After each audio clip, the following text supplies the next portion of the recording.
Well, good afternoon, everybody. My name is Don Vincent. I am the publisher here at the Daily Line. I want to welcome you all to our first Press Box event of 2022.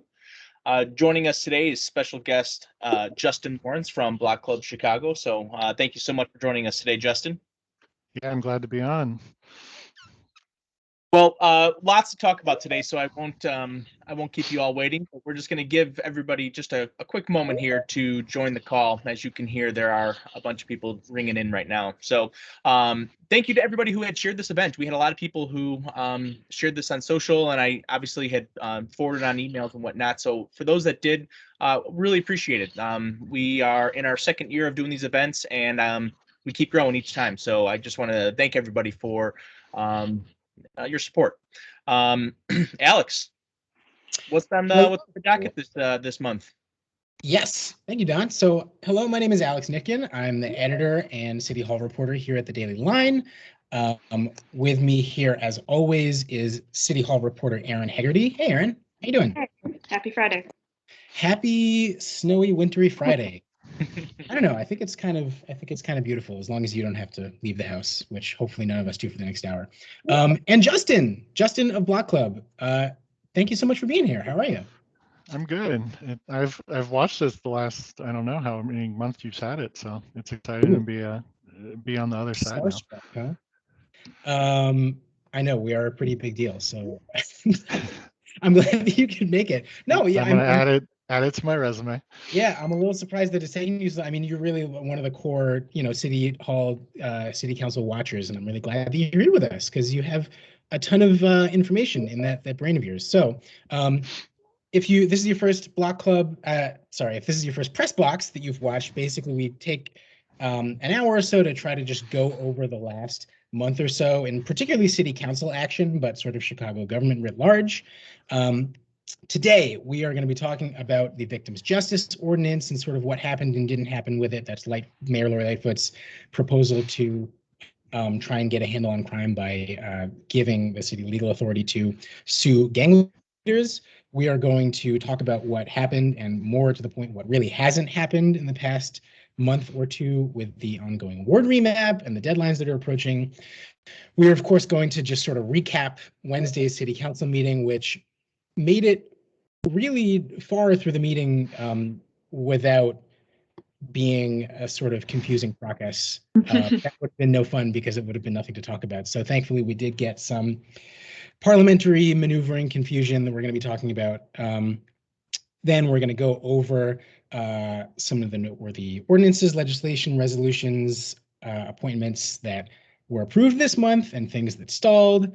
We're going to talk about some of the new legislation, new items that were introduced and sort of cast forward to what are going to be the big stories in 2022. And then I really like to try and we're going to try and move this at a brisk pace today so that we really leave space at the end for any questions.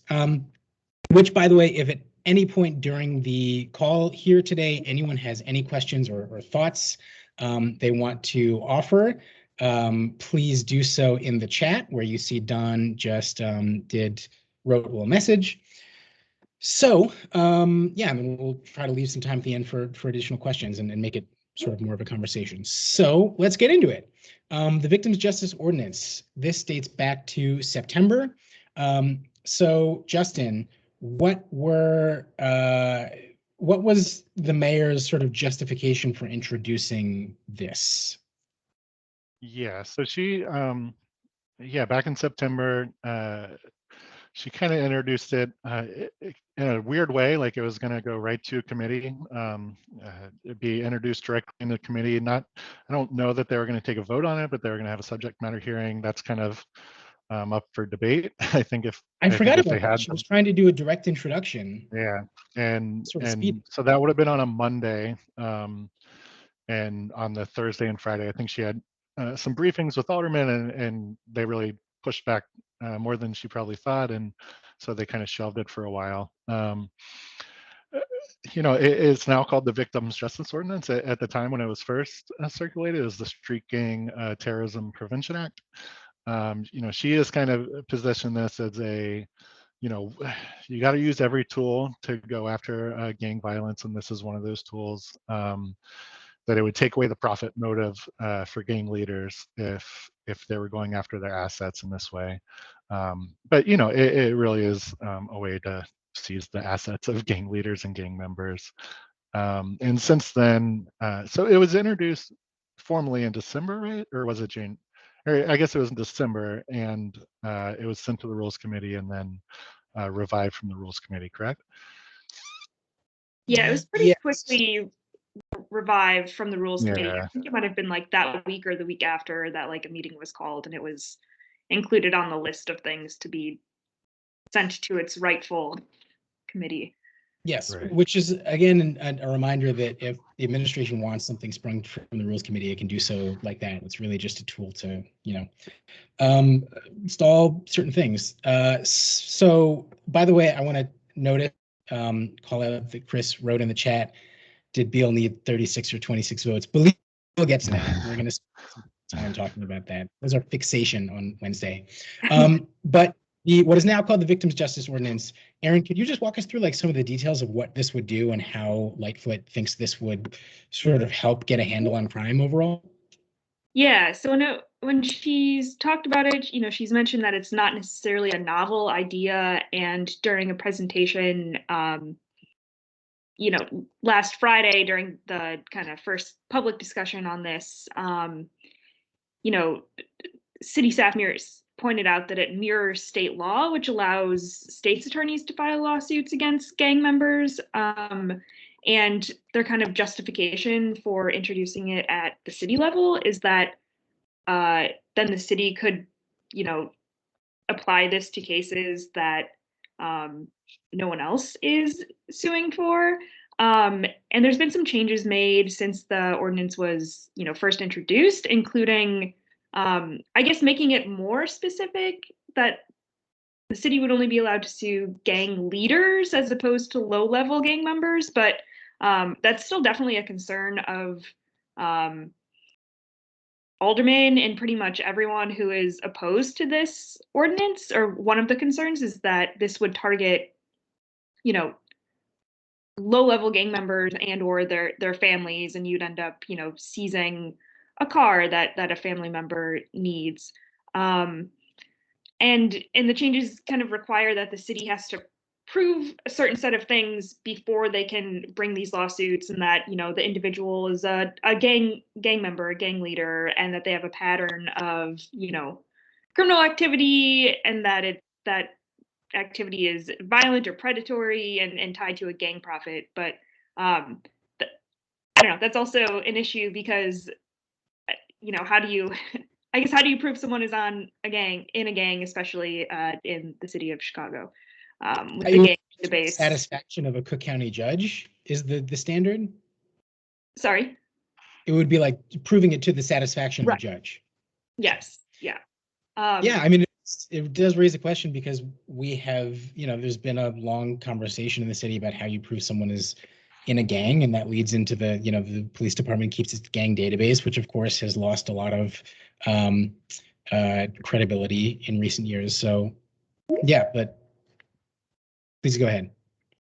Yeah, so this would essentially, depending on, the number of violations, this would fine gangs or gang leaders between $15,000 up to $30,000 per violation, and could also mean some time in jail. But yeah, aldermen were still pretty skeptical of this proposal last Friday, and I think it was only Alderman Anthony Napolitano who spoke emphatically for the proposal before discussion even really began last week. Right. So you're talking about the City Council Public Safety Committee last Friday had a subject matter hearing. This is the same day that they were considering Andrea Kirsten's appointment to head COPA. We're going to talk about that in a little bit. But Justin, you were watching the subject matter hearing, and it seemed like Alderman had some pretty practical questions, like how is this going to be a net positive for the city financially and in terms of public safety, right?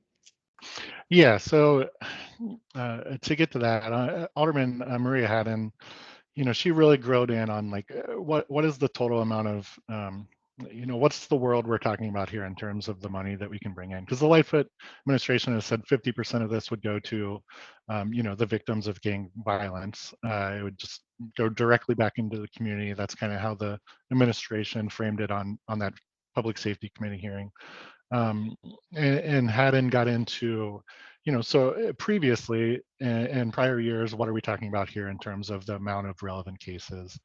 And I believe it was someone from the police department, or it might have been from law, that came back, and they got back to her with, in 2020, there are 258 relevant cases for a total of about $570,000 in that tract. In 2021, there's 220 cases with about 540,000. Haddon was like doing back of the envelope math during the meeting, came up with about $2,000 or $2,300 a case, and was kind of saying like, is this really worth it to go through this extra effort if we're not bringing in a ton of money that can go back to the victims and go back into the community? And that's not including the amount the city would pay to try these cases. They would either have to, if a city attorney is working on it, that means they're not working on something else, or probably more likely is they hire outside attorneys to handle a lot of that, and there's big costs that come with that. So that was certainly one concern. The administration did come, their retort to that was, one, it's not just about money. They would argue that just going after this, being proactive about it, kind of again goes back to their motive of interrupting the profit motive of gang members.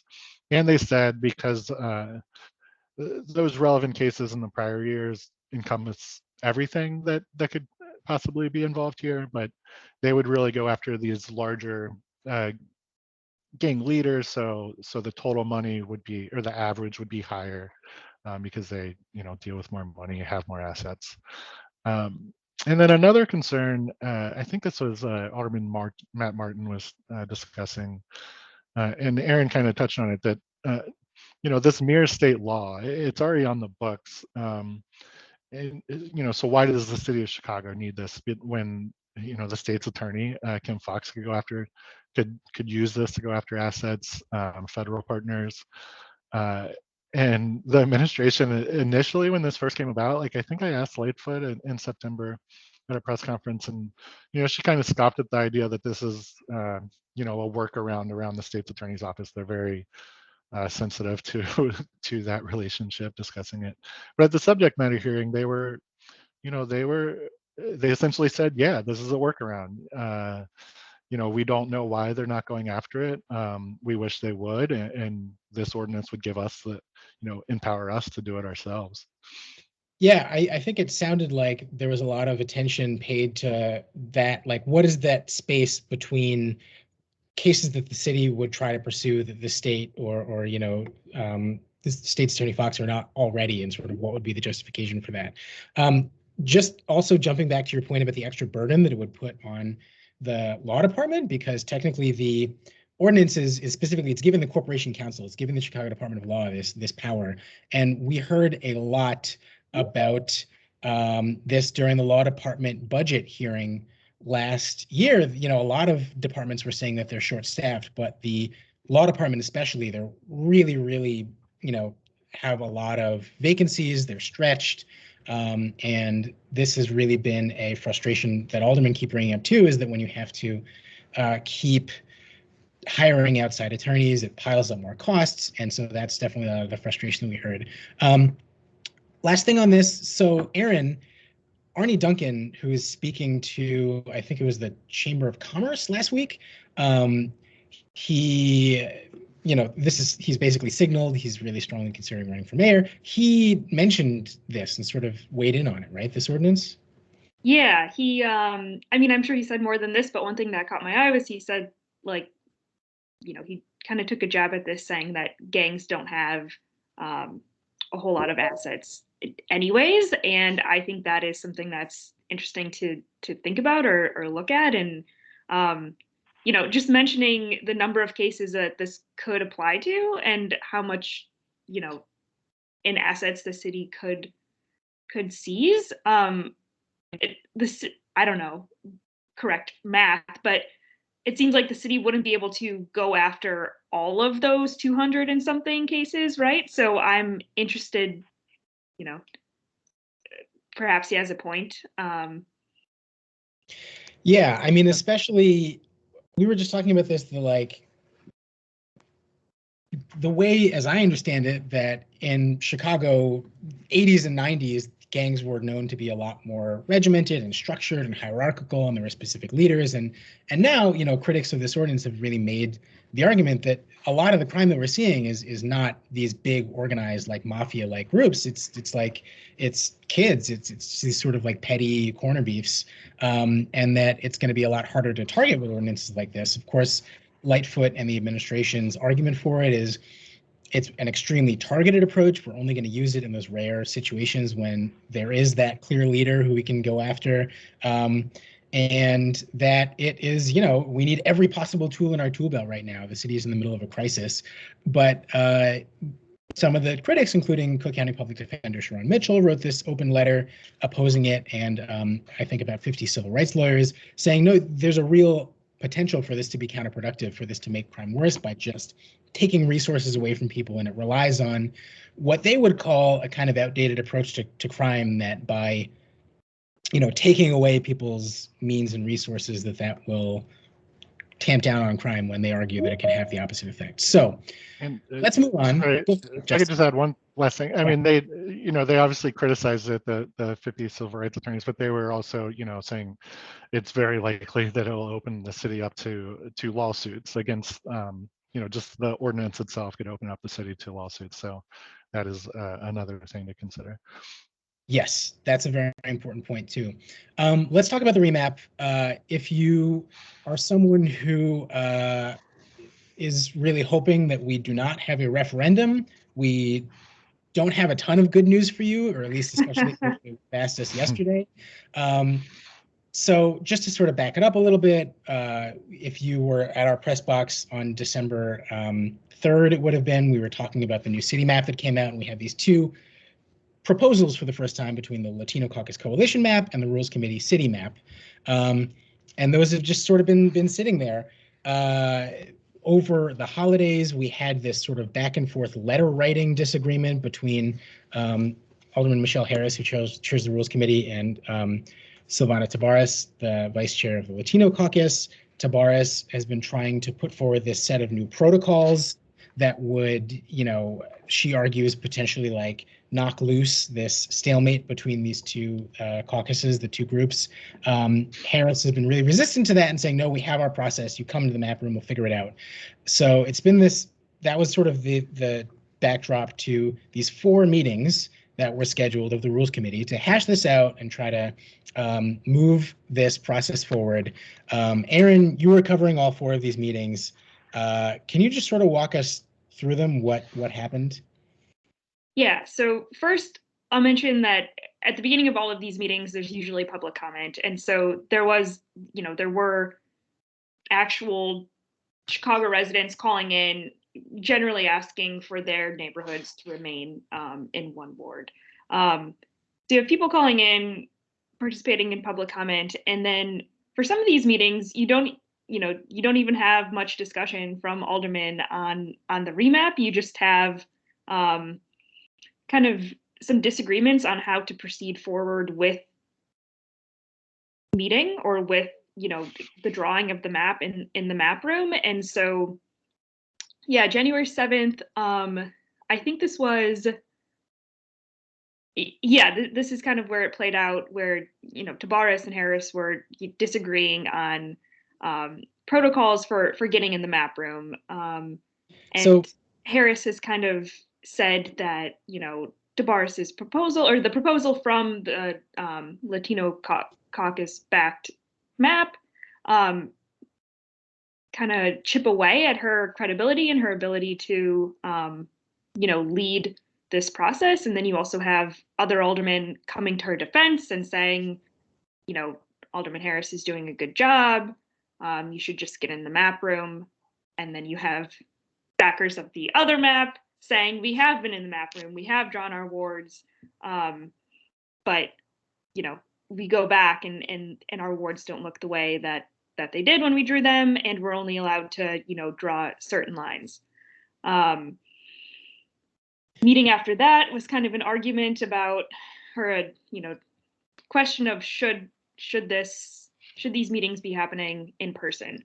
You had Alderman Raymond Lopez saying he thinks that aldermen are more respectful to each other when they're in person, which, I mean, that probably applies to every situation. People are usually more respectful when you have an actual person sitting in front of you as opposed to just people on a screen. And so, yeah, for a while, there was no actual discussion on the drawing of the ward boundaries. Maybe that was happening behind closed doors, but from everyone who I have been talking to, that wasn't the case. And then you get to, January 21st, which was just last Friday.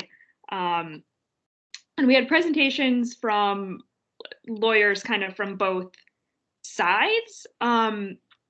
Namely, you had the Rules Committee brought in this professor, election expert, Alan Lichtman, who one of the main things that he was talking about was that both the proposed Rules Committee map and the map backed by the Latino caucus, most of the Latino caucus, both maps satisfy the requirements of the Voting Rights Act when it comes to the majority Latino wards, but he wasn't so helpful in saying whether both maps satisfy those requirements or would be legal for majority Black wards. So yeah, we finally got a presentation from lawyers, but I don't know exactly how didn't seem to move anyone exactly. Helpful it was. Yeah, I mean, it's interesting because I think that this finally got at something that the Rules Committee folks and proponents of that map have a point they've been trying to make, which is that looking back at the McConkey ruling, the federal ruling that upheld the Democrats' state legislative lines, that it really used this concept of CVAP, of citizen voting age population, as like a valid parameter, as a valid foundation to be using. And that if you're using that as opposed to overall population, that would support the Black Caucus map, because if you're just looking at citizen voting age population, the city's Black population is proportionally much larger than the Latino population. So that's something that they've been trying to bring up. But it doesn't seem like it really moved anyone from their position. I want to quickly jump back to, because this is an important piece of context. Chris asked, who else supports the Latino map who's not a member of the Latino caucus? Great question. It's mostly the Latino caucus. There's one member of the Latino caucus who is in support of the Rules Committee map. That's Roberto Maldonado.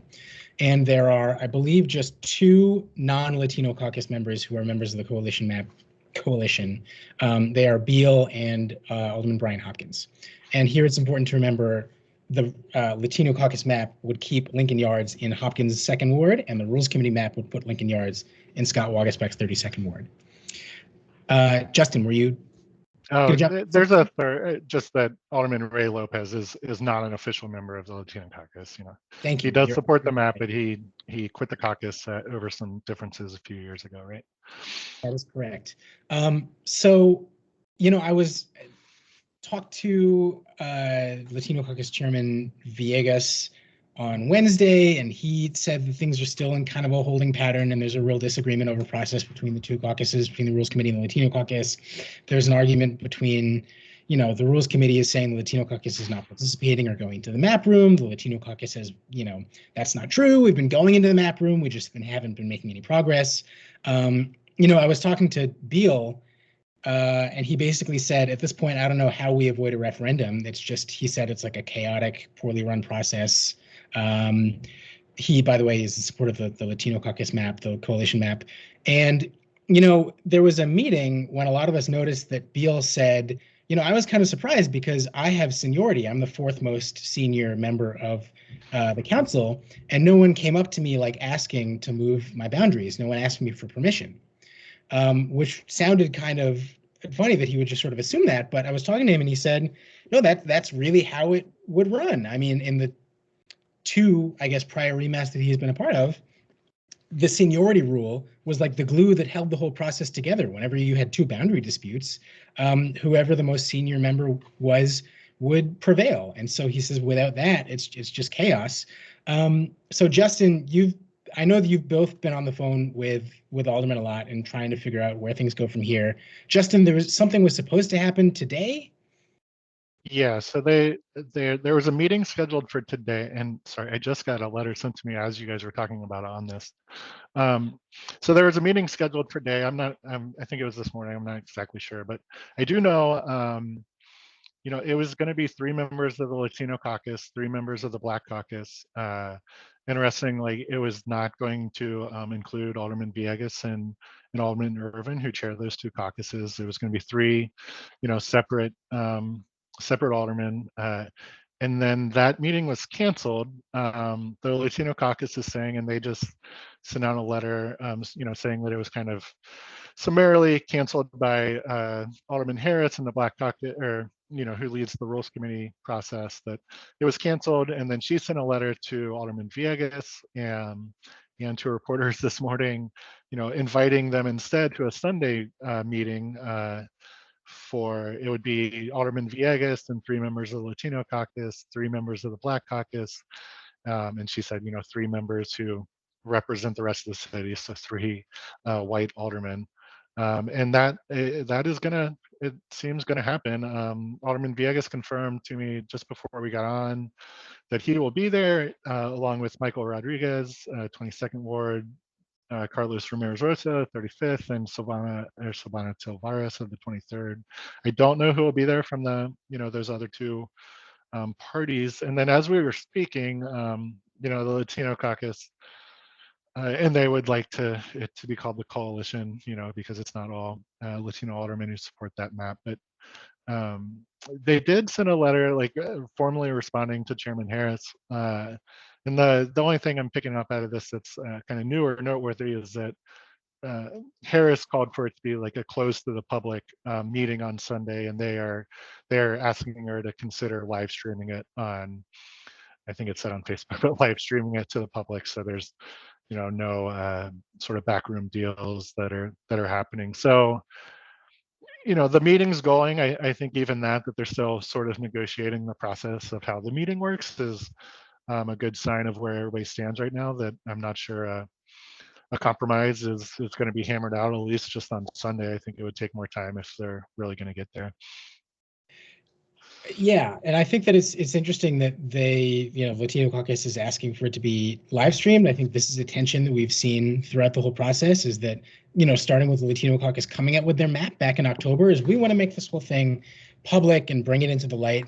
Certainly as journalists, we're all for that. But I think that Harris's more position is, this sausage has got to get made, and if you really want to get the business done, we've got to be able to do it behind closed doors and be candid about it, and basically to be talking about those sort of dirty political interests that they don't people don't want the public to know about necessarily, or sort of I want this fire station to be in my ward, I want this school to be in my ward, that kind of thing. There's just more unsavory if it ever got out. So unless anyone else has anything to add on this, read the Daily Line and Block Club on Monday. Hopefully we'll have more for you on how that Sunday meeting went. Okay, so let's talk about Wednesday. It passed. So Daniel asks, has anybody in their debate over the remap made the suggestion that allowing aldermen to choose their voters should be thought of as a conflict of interest? Yes. A lot of people have in fact made that argument. And it's a pretty easy argument to make when you think about it. I mean, there's a third map proposal that is out there that we haven't talked about. That is the quote unquote people's map by the, oh man, someone help me out. The commission, independent voting commission led by Change Illinois, independent Chicago remap commission. And this is their argument, that it is absolutely a conflict of interest. I mean, they made the same argument when House and Senate Democrats were charging ahead in the process of redrawing their own boundaries. And yeah, it's a very clear thank you Jeff. Chicago Advisory Redistricting Commission is the name that we were forgetting. It's a pretty, easy argument to make that this is a conflict of interest, but of course, in order to make that change, the city council would have to do it of their own volition. And what motivation, what incentive do they have to do that when they have the power in their own hands? And just to tack on one more thing, there was a proposal from two aldermen, Alderman Brian Hopkins and Alderman Andre Vasquez, that came about early in 2021 that would examine an independent a way to draw maps independently. And in my talks with Hopkins, he wants straight up a computer software to draw maps, take 100% take the people out of it. Which seems like it would make sense to almost everyone except for the humans who would otherwise have. Right. Yeah. And that, not that specific in the independent commission, but that's something that Mayor Lightfoot was for in the campaign, and even, made in comments a few months after she was elected. And then, I think she saw that would be a really big fight with city council and kind of backed away from that, and has really stayed on the sidelines. She was involved in that the kind of last weekend negotiations right before the December 1st deadline, and that did not materialize into a compromise. And at least who I've spoken to, she's really kind of sitting this out and letting the city council handle it themselves. So let's talk about Wednesday's meeting. I'm bringing up the city council rules of order as we speak to make sure I have this right. In order to sort of set this up, basically all the regular business of the meeting went through as planned. There was very, very little debate, even on the issues that were sort of contested, like the police settlements, which we'll talk about in a minute. The real action in this meeting came right at the end, when Anthony Beale, seen here, tried to bring up these two ordinances that he has been trying to force a vote on for months and months. To sort of set this up, we need to talk about one of the city council rules called Rule 41. Under Rule 41, if an ordinance has been sitting in committee for, I want to confirm this, I believe it is 60 days. Whenever any referred matter shall not have been reported back to the city council by the committee to which referred within a period of 60 days, an alderman may move to discharge the committee, to discharge the ordinance from the committee. In other words, an alderman can say, the committee has been sitting on this, they haven't been doing anything on it. And so this Rule 41 gives them the ability to come up in city council and say, I want to bring this up for a vote right now. Beale tried to do this in September 1st, and then he was ruled out of order, I think on valid grounds, because he had not filed his Rule 41 notice 5 days in advance. I'm just laughing because I'm looking at Pat's Zapruder film. Okay, yeah, we'll get to that. 5 days in advance, he didn't have it 5 days in advance, he got voted out of order. October, he tries again, but this time the Rules Committee actually agreed to vote his ordinances out of the Rules Committee. And then so that was going to happen, but then Alderman Brendan Riley did what's called a defer and publish, which just delays it until the next meeting. I also want to take a second to talk about what these two ordinances are. One of them would establish an independent legal counsel, basically like an in-house kind of law service that would serve specifically at the pleasure of the city council and not of the mayor or the administration, to sort of advise them on parliamentary issues, on sort of how legislation works. This is something that aldermen have wanted to do for a long time, and that Lightfoot has spoken in support of in theory, but it just hasn't gotten off the ground. And she keeps, as we can see, she and her allies blocking Beale's proposal to make this happen, which leads him to think she really doesn't want this to happen. She wants to keep all the power within her own corporation council. The second ordinance Beale keeps trying to bring up is an ordinance that would reverse, some of you remember, as part of Lightfoot's 2021 budget, the city lowered the threshold for speed camera violations from before you would only get a ticket if you were caught going 11 miles an hour over the speed limit. And then it was changed to lower the threshold to 6 miles an hour over the speed limit in school and park zones. Clearly pretty controversial. Beal has led this charge to say, no, it's really just like an unfair money grab to try to, grab $40 here and there from parents who are trying to drop their kids off at school. And so he's been going at this, and those are the two things he's been trying to get out of committee.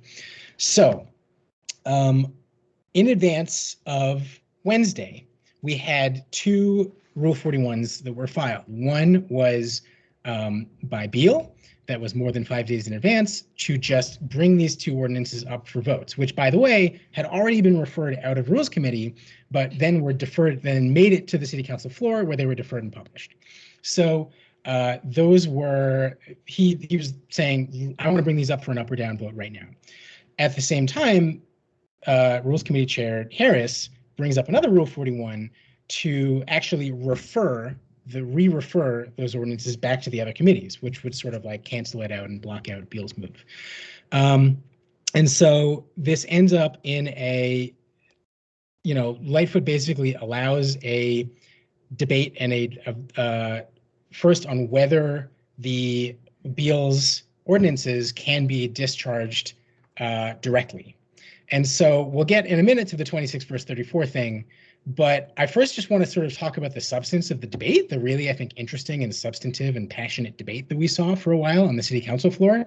So Erin, I mean, what stood out to you in these sort of arguments back and forth about whether the City Council should have, its own independent council? So as you mentioned, we haven't heard from literally every alderman, but I'm pretty sure everyone agrees that the City Council should have its own council and or parliamentarian who goes to city council meetings and can kind of figure out these situations when they come up. So there's that, everyone agrees, but I don't know, I feel like the same thing just keeps like happening when Beal, as you said, Beal has brought this up months in a row. And the argument against Alderman Beal's proposal is, it's not fully developed. There's no funding mechanism for this. We haven't discussed this. I think a few aldermen said, you haven't called us to talk about our opinions on this. Clearly, you haven't done your work. And then Alderman Beal, on the other hand, is like, well, I have this proposal, but it keeps discussion on it isn't allowed in committee because it keeps getting, delayed. And then you have Alderman Brendan Riley, he submitted his own proposal this week to establish, a office of legislative counsel, which would take the place of the I'm forgetting the name of it. The legislative reference bureau. Oh, that you're talking about LRB. Yeah. Yeah. The legislative reference bureau. So then you have, and we kind of knew this was happening for the past few months, but then you have Alderman Brendan Riley saying yes, I have been doing these parliamentary maneuvers to slow down Beal's proposal because, and to quote him, I knew I was working on a better version. And his proposal kind of goes about, this a different way where Beal's proposal would basically hire an independent contractor to serve as legal counsel for the City Council. Riley's would set it up, as its own office. And the argument from Beal then becomes, okay, well, you're controlling, who's going to be in this position? You're controlling the council. So it really is like a power struggle between who gets to set this up and who decides, who serves as legal counsel to the City Council. Right. So just to sort of recap, we have Beal's proposal, which would install this single position of legislative counsel that would be chosen by the City Council at large It doesn't have a specific sort of budget laid out. Riley's proposal would change the existing Legislative Reference Bureau, which is just this sort of like resource office that is already there to, you know, help aldermen write ordinances and sort of keep track of legislation. It would change it to the Office of Legislative Counsel and would sort of hire a parliamentarian, some more lawyers to basically become advisors. And one thing that, you know, aldermen noted in this debate is that no matter what, it's not like there would be a parliamentarian who like makes rulings like a judge. Everyone, it would just be an advisory role. And ultimately, the city council does already have the authority to overturn, you know, parliamentary moves and decisions made by the mayor. They just, a majority chooses not to. But on the question of who controls, who would control this office, I mean, credit to you, Justin. You and I were talking to Riley on the floor after the meeting the other day, and you sort of posed this to him that because Riley has currently the power to staff, as city council president pro tem, Riley has the power to staff the and sort of oversee the Legislative Reference Bureau. He would be appointing and populating the Office of Legal Counsel, right? Yeah, and you know, that question came from Alderman Beal, you know, during that chaotic debate, essentially said, you know, we don't want someone who would report to one alderman, and suggesting that if Riley was allowed to hire this person and appoint them, that, you know, Alderman Beal might have a question for them, and then they would run back to Alderman Riley and either tell him what he's asking about or ask Riley if they're allowed to answer his question, that sort of thing. I believe it was not a legislative super spy. I'm not trying to... Did he say that? Yeah, I mean, essentially that's what they were saying, you know, especially another alderman in a different discussion kind of referenced, you know, not that exact framework, but that Ed Burke, you know, for a lot of years has really held power over the council, and that he appoints so many people throughout the committees that he kind of always has a hand in everything and knows what's happening. And they don't want that.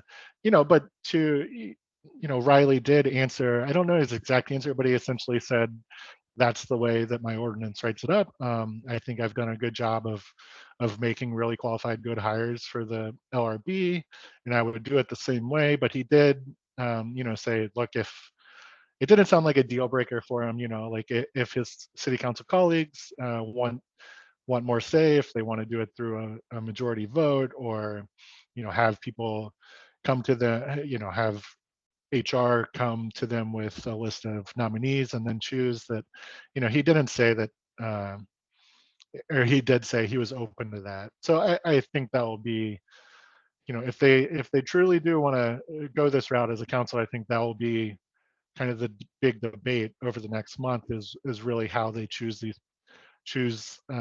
nominee for this, and how much staff do they have, how much budget, all that will be worked out. But yeah, where will that be housed? Definitely. Another quick important note just on the budgetary part of it, and Riley is saying how he would pay for it. He says it would take $300,000, or his ordinance would take $300,000 from the law department from unfilled positions in the law department, of which there are many, and there are salaries budgeted for those, but they're not being paid to anyone. That's what would be used for this new office. Okay, let's try to do quickly a play-by-play of what happened at this meeting. So Beal wants to bring up his ordinance. Riley, who I believe at this point is presiding over the city council meeting as pro tem, because Lightfoot has left to go to a press conference in another part of town, says it needs 34 votes because we would have to suspend the rules to discharge Beal's ordinance from committee, whereas Harris's ordinance to re-refer only needs 26 because it would just be, you know, hearing something that was already before the council and deferred and published. So there is a vote on whether to officially vote on Beal's ordinance. This is specifically the Legislative Council ordinance. It fails in a 28 to 15, 29 to 15. It's 29. I can't remember the no votes, but it was 29 in favor. Yeah. And so he says, okay, it fails because 34 votes. Later, Beal comes back and correctly points out, well, wait a minute, that was wrong, because according to Rule 41, you only need a simple majority. You only need 26 votes to discharge something from committee. And And so Beal was like, okay, do you want a minute to like huddle with the corporation council to, I'm laughing because the irony of all of these conversations, right, is that this is a proposal about whether to create a new parliamentarian, a new sort of advisory body that would be able to work through these kinds of questions. But in the absence of that, there's just basically Assistant Corporation Counsel Jeff Levine kind of like whispering to the mayor, or in this case, Riley, and they sort of huddle for a minute. And then Riley comes back out, and I wrote down word for word what he said. He said, Beal and Harris, okay, quote, Beal and Harris had two different Rule 41s doing two different things. Alderman Beal's motion was to discharge from rules, which was deemed out of order because the items were no longer in Rules Committee. They had actually been deferred and published. Harris was seeking to bring up the two items that had been DNP'd to properly send those to committees that had been interrupted by the DNP. Because Beal was ruled out of order, he would be required to suspend the city council rules, which he would need 34 votes for. We could not remember when Beal was ruled out of order. He didn't move to suspend the rules because he didn't think he needed to suspend the rules. This was what was confusing to us, was what the move was that was out of order. Riley said that what was out of order was that to discharge them from rules, even though they had been brought before the city council after having been voted out of rules. So I guess the argument there is that because they were in this kind of limbo, the ordinances, where they had been voted out of rules and before the city council, that is somehow not, like Beal wasn't operating the right way. And it was interesting, like, in my thinking of Wednesday's meeting before Wednesday's meeting, it seemed like everything was lined up for this for Beal's Rule 41 to finally have been done the correct way. But as you said, there was questioning because you also have to file this. You also had to file this notice of what he was going to do 5 days before council meeting, which had happened. And it was really difficult to follow along with what was happening during the meeting. And I'm glad you reread kind of the ruling there. Yeah, and thank you, Jeff, for this legal analysis. I think this makes sense that there's an argument that his discharge, these things never actually made it out of Rules Committee, so his move was in order. But yeah, basically, we should also point out that in October, Beal was fed up with this and just tried to send everything to the Rules Committee in protest.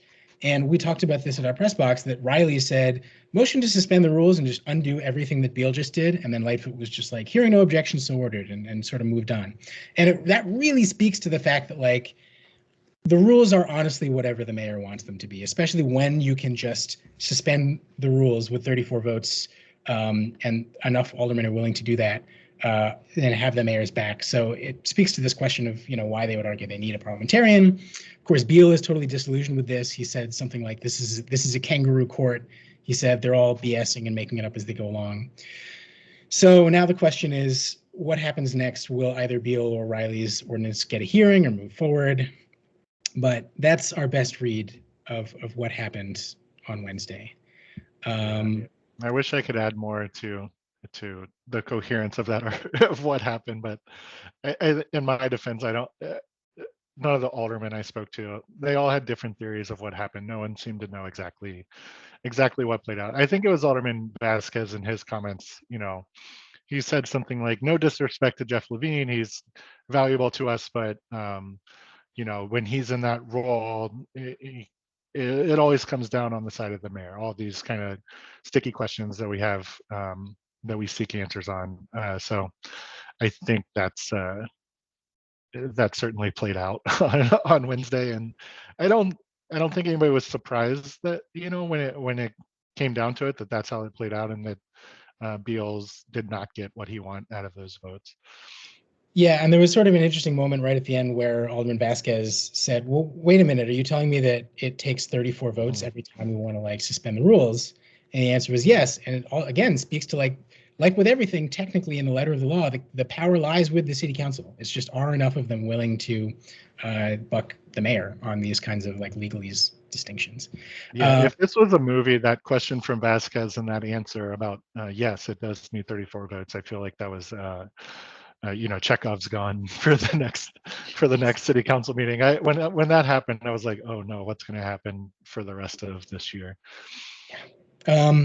Okay, so we're running out of time here, and I want to make sure that we have some time for questions.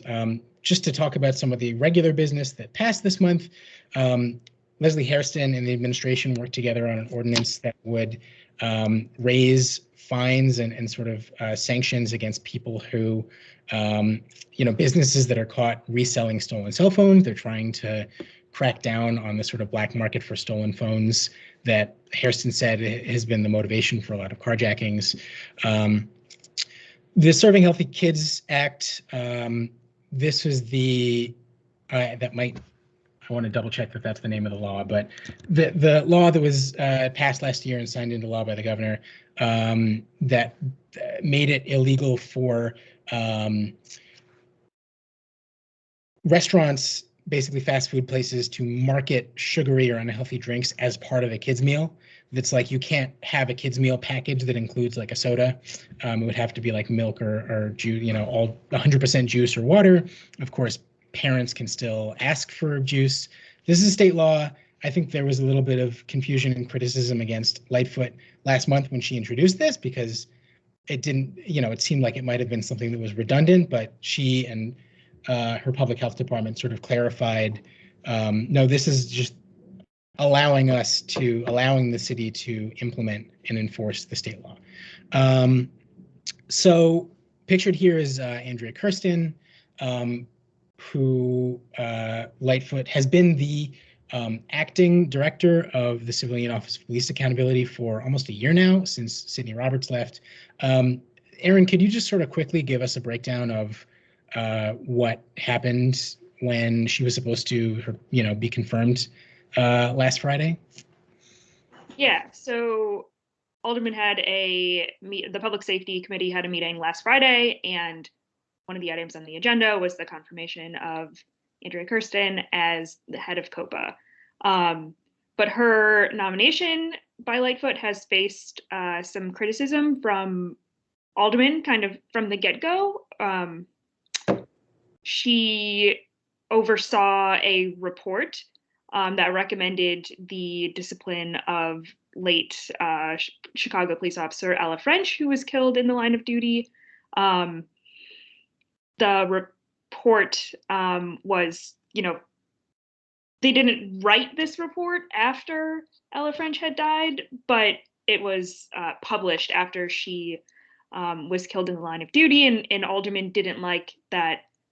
Alderman and a lot of other people didn't like that recommendation could be made after she was killed. So, a while ago, 19 aldermen sent a letter to the mayor saying, we're dismayed with what she did.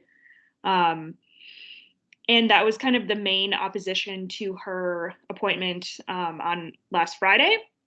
And a lot of aldermen were asking, like, what would you do different? What have you learned from this? And Kirsten kind of, stood her ground, saying, we wrote this report. We have to publish it. If we start redacting names, that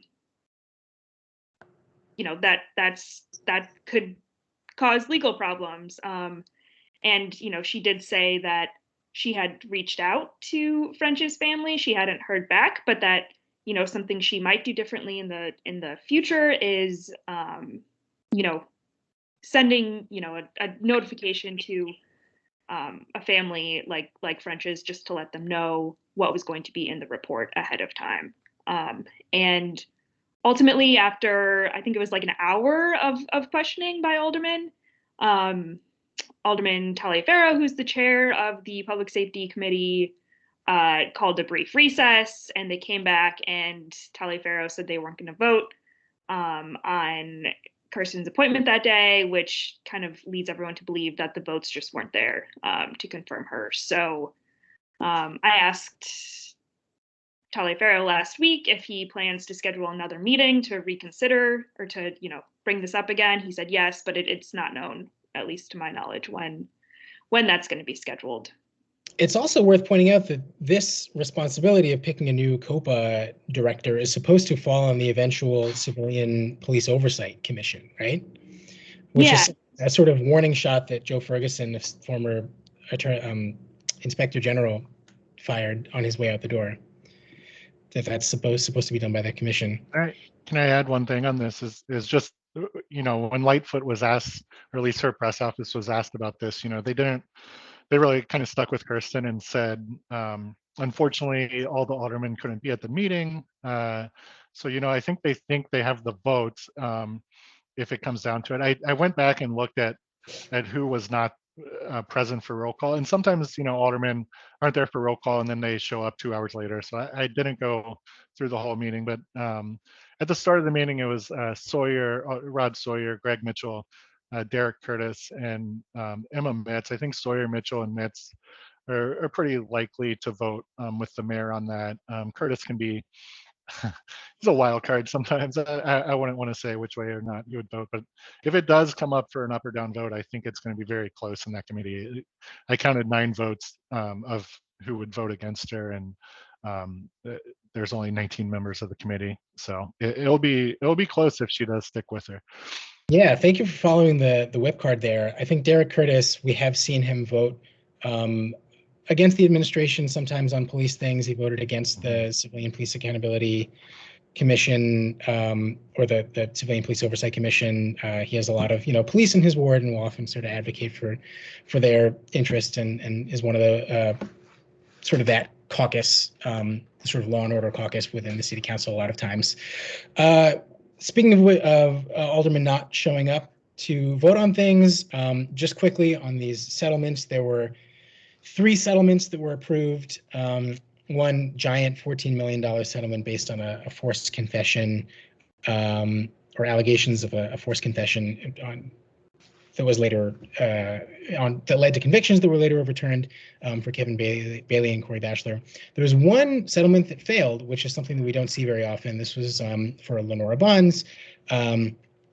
Basically, her son was shot and killed by Chicago police, and her lawsuit was not alleging excessive force, but rather suing the city because the cops who were there did not have crisis intervention training. I mean, it's a horrible case and a lot more details that we could talk through about it, but it failed in a tie vote in the Finance Committee, in a 13-13 vote. And from what I could tell, it basically seemed like Waguespack, the chair of the committee, was just banking on some yes votes that just weren't there at the moment that they were voting. And we sort of know that because there was another one, the Dejuan Harris settlement, that passed in a 15-13 vote. And so there were a lot of, you know, there are 30-something members on the committee. It failed in a 13-13 vote. So we'll see if that comes up again or if it goes to trial. So quickly, just going through the rest of these, the Encumbrance Ordinance, this didn't get a lot of attention, but the Housing Department has really been making a bigger deal about this and saying that, you know, it deserves more attention. Basically, this is something that would allow the Housing Department to waive all city debt, water fines, sewer fines, city liens, Department of Building fines, streets and sanitation fines, just wipe all of that clean on any sort of distressed property that is being targeted for some kind of revitalization. It would not, importantly, allow the city to wipe away property tax debt or bank loans that are owed. But this is, you know, only the Cook County Land Bank can wipe away property taxes. But this, they really pitched as a real effort that, you know, Alderman Greg Mitchell was working on to be able to help sort of renewal, you know, rehab efforts of distressed South and West Side properties. Municipal depositories we could talk a lot about, but was just the next round of cities that, of banks that are allowed to hold city-owned assets. And sorry if you like partying on pedicabs late at night, but this is a Brendan Riley special. They're not allowed to play amplified noise after 10 p.m. And then I just want to quickly run through these and we can sort of talk about takeaways. And also, anyone who has any questions, please start filing those, writing those in the chat right now so we can get to them. Speaking of Brendan Riley's crackdown, that's him right there presiding over the city council on Wednesday as pro tem. He introduced this ordinance that would, it's pretty long and substantial, and I can't really, go over all the details, but it would essentially give new mandates and new powers to the Department of Business Affairs and Consumer Protection to more quickly start investigating and then potentially more quickly shut down bars and nightclubs that are the subject of like nuisance and noise complaints. Some of you might be familiar with there was a bar called the Bottled Blonde or just Bottled Blonde in River North that took years. Block Club, and before that, DNA Info had great coverage of this. Just this long legal back and forth where Bottled Blonde fought the city in court, was able to stay open for years, and Riley, it was sort of the bane of his existence. And so I think this new ordinance is a way to sort of end that. He said to shorten the ridiculous amount of public process, his words, that businesses can use to avoid those legal battles. There is an ordinance introduced by the mayor to extend the required notice that people have to file with the Department of Cultural Affairs and Special Events for outdoor permits. Andrea Telly is being appointed to the Park District Board to replace Avis Lavelle, who resigned amid the whole lifeguard scandal. And Alderman Patrick Daley Thompson has an ordinance that Justin wrote about today to waive towing fees for anyone who has been involved in carjacking or sort of any towing experience that resulted from a carjacking. Justin, do you want to just super quickly talk about this and what it would do? Yeah, sure. I have personal experience with this. My car was stolen. I was trying to go through the city files to find it. I'm sure there's probably an easier way. I don't remember exactly when. I think it was 2018. But it was stolen. I reported it stolen. It was just outside parked and stolen. And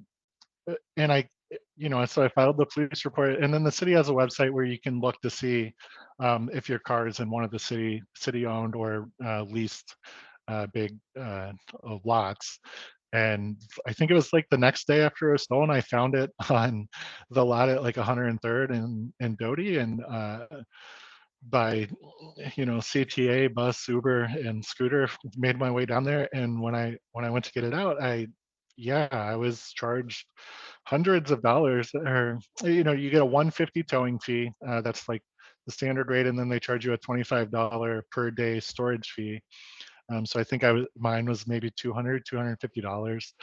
It was very frustrating. It was very unexpected. I was able to pay it, drove away, and appealed that to the city, and eventually got it back. Like, it was essentially a 3-month loan to the city, and I had to show up at administrative hearings with a police report, and I think I had to sign something, and you get it back. So, and I told Daley Thompson that there is a process to get it back, and he rightly said nobody should have to go to administrative hearings just for this, and it's really a burden for people, and not everybody can has the spare. It's up to $1,000 you might have to pay to get it out. So we'll see where this goes. I did try to find out like what how often this happens, and I didn't find current data because there has been a lot of carjackings over the last year to know the scope of this problem last year. But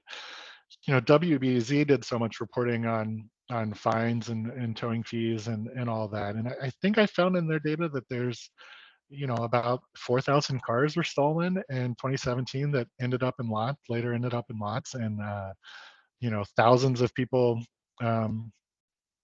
recovered that. So I could not find in that data, and I'll certainly try to find out how many people were then reimbursed and how many people just paid hundreds of dollars to get their stolen car back and never saw that money again. So we'll see where that goes over the next month or maybe 2 months. Yeah, I mean, it's also interesting that the ordinance says that in order to have that waived, you need to have a copy of your police report, which people don't necessarily have at the time that I think that could be an issue. It took me. My car would have sat in the lot, at least a few more days before I could have got my hands on that. So, if you need your car every day to get to work and it's where it is and you can drive it, that could be a frustrating hang up for sure. Okay, so we're going to wrap this up, but just a quick list you can see here of the stories that we think are going to be defining the council in the next month or several months. One thing we did not talk about is the casino applications, 5 of them. They are still pending. We are expecting a decision by the administration at some point in the next, they said, first quarter of the year. So we're watching for that. And then a police oversight commission. There is a key deadline for that, right, Erin? Yeah, so the deadline to submit an application to be considered to be on this citywide commission is February 4th. So I'm interested to see how many people apply to be on this commission. There are certain qualifications that you have to meet. So, I'd like to know how many qualified people applied, how many people who don't necessarily qualify applied. And after that, the city council's rules committee is supposed to pick 14, people who they think would make good candidates for this commission, and then they'll send that to the mayor, and the mayor will ultimately pick 7 people to serve on this commission, and that is just kind of continuing the final, this process of moving forward with this commission finally. As earlier this month, Mayor Lightfoot announced that Adam Gross was going to serve as the first executive director of the Community Commission for Public Safety and Accountability. And he had, prior to this, he had served as a lead negotiator with GAPA, the Grassroots Alliance for Police Accountability. So yeah, I am looking forward to seeing how that office and how this commission kind of takes shape and what aldermen are looking for in candidates for the commission. Yeah. So thank everyone for their patience and for sticking around. I know we're a little bit over time here. One super quick correction that I want to make. We said that the state law on kids beverage service was called the Serving Healthy Kids Act. It's actually called the Serving Kids Better Act. That's SB 1846. Before we wrap up, Justin, want to give just the last quick word to you, anything that you are watching coming up or that you want us to know about? Yeah, I guess I marked down, I'm watching that Oversight Commission to see how that shapes out. And then, kind of in that same vein, like, we still have an interim Office 6 or OIG. So who's going to get nominated to that post full time? What will happen with Andrea Kirsten's nomination? And I believe the mayor's office still has not filled the chief risk officer, and so all of those play a hand in police reform, play a hand in these large settlements we've seen. So I think all of those are kind of coming to a head now, and will play out in the next couple council meetings. So it'll be interesting how aldermen respond to those nominees.